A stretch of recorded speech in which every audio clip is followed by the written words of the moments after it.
If you had a piece of land to build your dream home, what would you do with it? When we think about a dream home, we might imagine opening everything up. More glass, more sunlight, more views.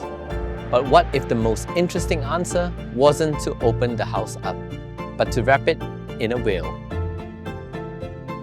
My name is Alex Lee and I am from Design Seed. In today's episode, we're visiting the Wheel House designed by Studio Bikin. This is a home that challenges the idea of openness by placing a wheel between the house and the outside world. Behind it lies a home that's surprisingly bright, naturally ventilated, and completely connected to nature. Before we begin, a friendly reminder, if you have not clicked on the subscribe button yet, do it now and stay in the loop for more compelling design and architecture-related contents.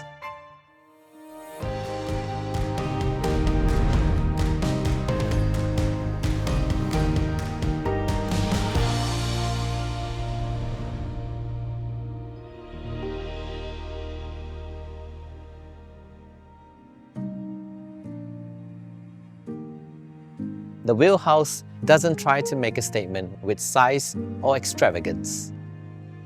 Instead, its character comes from something surprisingly simple: a custom-made wheel of precast concrete blocks designed exclusively for this home by Studio Bikin. Hi, my name is Adela Askandar. I'm a co-founder and one of the directors of Studio Bikin Architects. And this is Wheel House. We eventually chose the name Wheel House because conceptually we ended up having this screen or a kind of veil around the first floor of the house. Rather than acting as a wall that shuts the outside world, this second skin carefully filters what enters, balancing privacy, daylight, and ventilation in a way that becomes the foundation of the entire design.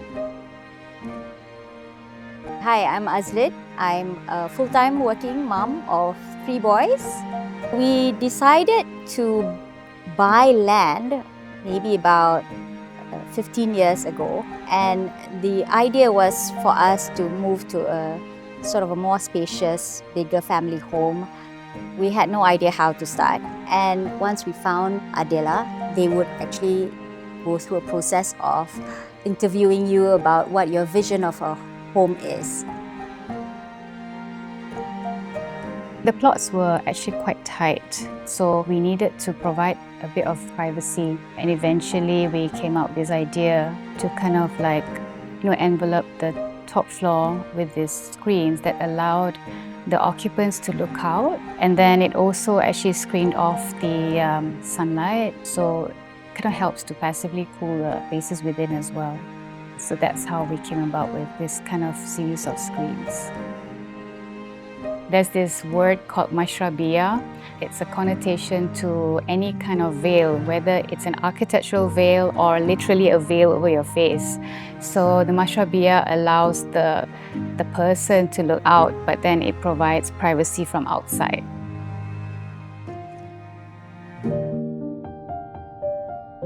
It's only after passing through this layer that the house reveals its first surprise. A soaring double-height light well that immediately fills the interior with light and a remarkable sense of openness. The layout actually, it's quite simple. There's actually the pedestrian approach to the house, which we felt was quite important to address because, they enjoy entertaining, and obviously Malaysian style, you would park on the street and you would actually walk towards the house, right? So you would enter through a small gate and, encounter some landscaping on your way in. And throughout the journey, actually, we wanted the experience to be beautiful but seamless as well. So there's a gentle ramp that takes you up to the entrance foyer, and just before the entrance door, you're kind of like below the kind of skin of the building, that veil. And actually there's a double height space above that before you actually enter the main door. And then you kind of enter into almost like a foyer Every culture has this kind of like interstitial space that introduces you to the house before you before the rest of the house gets revealed. With regards to the exterior, we didn't have much garden space to play around with, so we wanted to capitalize as much as possible. So they wanted a kind of long pool. So we ended up like integrating landscape elements with the water feature in the pool. And there's a bit of an undercroft at the end of the pool where, they can do yoga, they can sit down, or they can have a coffee with a friend. And on the other end, there's a little bit of lawn, so there is a lush green introduction to the external space of the house. So we created this corner of like structural bones that are glazed in between, so you have this view to the outside that's quite green.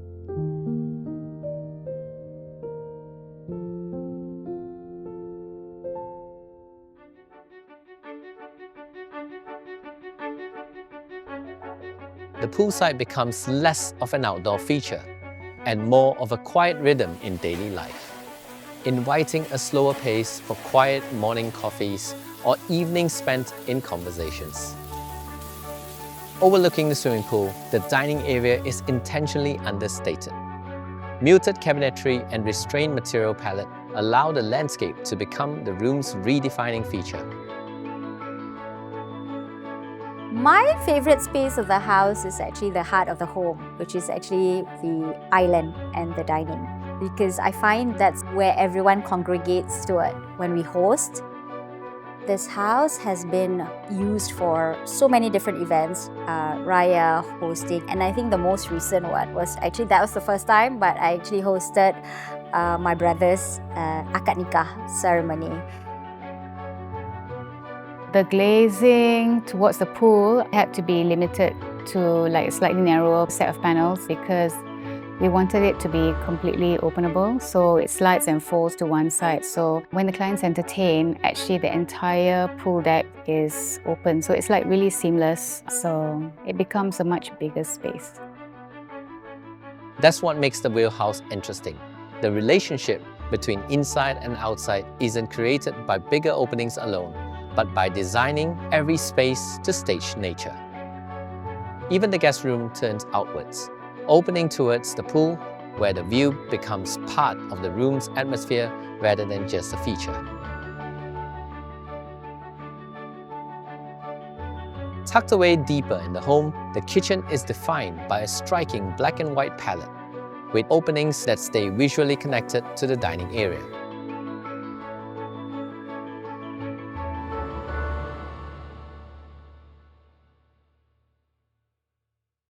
The living room continues this sense of openness, yet the architecture remains restrained. Rather than demanding attention, it quietly frames the changing landscape outside and the family's collection of art within, allowing both to become part of everyday life. We went back and forth, I think many months discussing the design. But towards the end, we actually realized that the concrete wasn't just outside, it was also inside the home.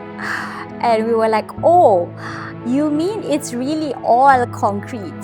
And Adela said she had seen our artwork and she knew that it would give a completely different vibe when the artwork was set against a concrete wall. It was interesting because I think it was out of our comfort zone. I think if you had just left it to us, we would have never, I think, envisioned something like this. In terms of finishes, because the outside of the house would be quite sort of raw, we wanted to use off-form concrete, mainly because the finish would actually match the concrete vent blocks that would actually envelop the first floor. And some of those concrete elements would actually lead into the interior. So we kind of looked at the building almost like an oyster. It's quite rough on the exterior. And when you enter, we wanted to have this kind of like polished, light sort of finish. Hence, we had quite a light terrazzo floor. We took the opportunity to try out different modulations of the off-form concrete panels. So some of the patterns, we wanted to focus on the verticality of the structural fins. So we used timber planks with gaps in between. So when you actually remove the off-form, you have this kind of ribbing on the surface.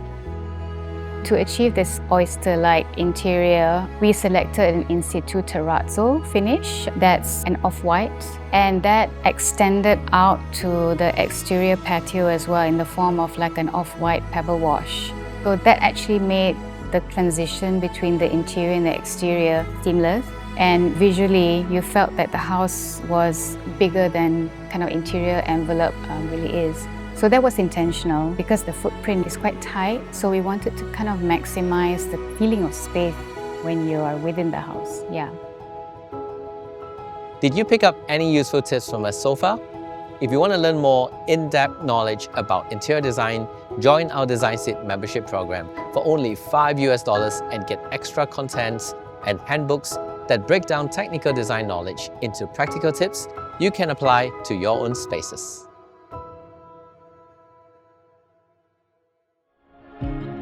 The steel staircase introduces a subtle shift in language, from the rawness of concrete below to a more elegant style upstairs. We wanted it to be quite light and to introduce natural light as well, so that's why there's a kind of long window that spans up the 2 floors from the staircase upwards. So the terrazzo flooring actually wraps up the staircase, and the balustrades are quite lightweight, slim sort of steel elements, and we designed the balustrades to have like 2 heights, so one for the kids and one for the adults, because I think the youngest son of the client was actually born during the design process. So the age of the house is basically the age of the youngest child. Yeah. At the top of the stairs, the family hall opens into a double volume space designed for different activities, giving the household more room to work, relax and unwind without crowding each other. The slanted roof creates a subtle play of light and shadow across the surface and keeps a tall, open volume from feeling too cold or cavernous. The main roof structure is actually concrete, and on top of that there's the battens that introduce an air gap. With this double roof construction, we wanted to try and reduce the heat in.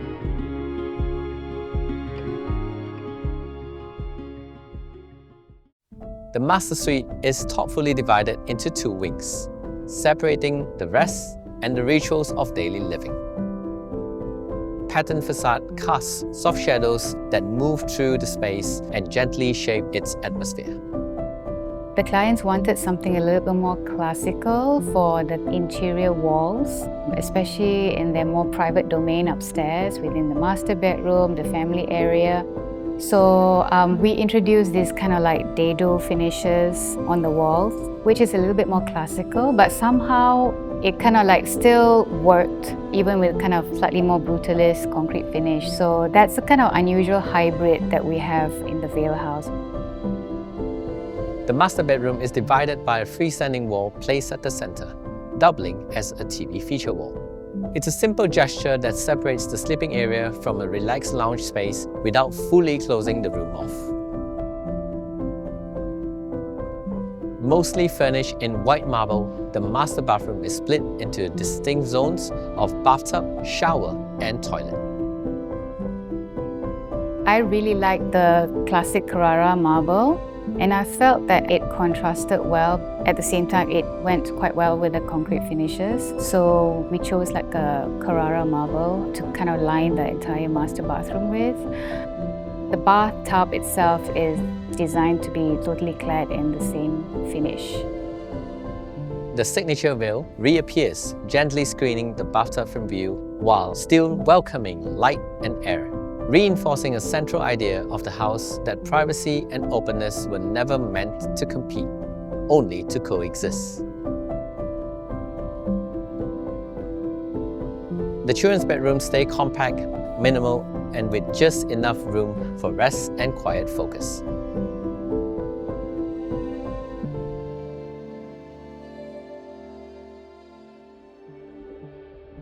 And I think what's beautiful about the home is that once you actually put your own personality into it, I'm not talking about just the decor, but as the plants grew, the trees grew, and the kids also grew and started to kind of live in it. Once it felt lived in, it really had a completely different vibe to the house. It's this reciprocal relationship between the occupant and the house. They learn about how the house ages, and the house would actually age quite well. You know what I mean? Because it's maintained and you use the spaces. Every time you walk on the floor, you're effectively giving its own patina over time. After 9 years, I'm just so impressed. It looks amazing. The architect describes the design as akin to an oyster shell, textured and guarded on the outside, smooth and calm within. And that's the quiet lessons of the wheelhouse. The most interesting homes aren't the ones that reveal everything at once, but the ones that let you discover them layer by layer. If you enjoyed today's episode and you want to learn more about interior design and architecture related contents, please click on the subscribe button and stay tuned for more compelling design episodes. My name is Alex Lee and I am from Design Seed. Thank you for watching, and I'll see you guys next week.